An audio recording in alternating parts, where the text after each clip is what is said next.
La grogne sociale encore, celle des CRS. Pas pour les ordonnances. Eux sont en colère contre la fiscalisation de leur indemnité de déplacement. Alors un CRS, ça n'a pas le droit de grève. Du coup, ils se sont mis en arrêt maladie. Hier, ça a concerné 3000 fonctionnaires selon les syndicats, 2000 selon une source officielle. Alexandra Gonzalez, vous êtes au ministère de l'Intérieur pour BFM TV.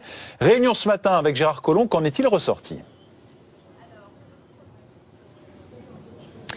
Eh bien, les syndicats nous ont dit que la discussion a été houleuse. Ils ont notamment eu l'impression au début de la réunion que le ministre de l'Intérieur ne prenait pas suffisamment au sérieux le malaise des CRS. Ils ont toutefois fini par s'entendre sur un point.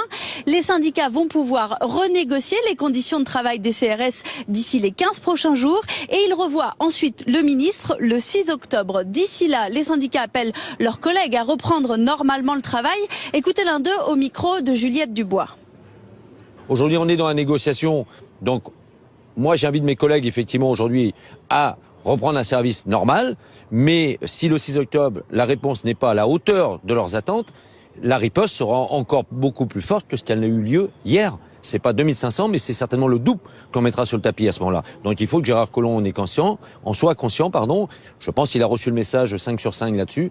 Donc maintenant, je dirais, le chantier rouvre à partir de lundi. Des syndicats déterminés, vous l'avez entendu, déterminés à ce que le gouvernement recule sur sa volonté de fiscaliser l'indemnité de déplacement des CRS. En clair, une prime de 39 € par jour que ces CRS touchent à chaque fois qu'ils sont en mission loin de leur domicile, c'est-à-dire plus de la moitié de l'année. Jusqu'à présent, cette prime, elle est versée tous les 10 jours directement sur le compte bancaire de chaque CRS. Et le ministre voulait inclure cette prime à la fiche de paye, la mensualiser et la fiscaliser. Cette décision est donc pour l'instant suspendue dans l'attente de ces nouvelles négociations.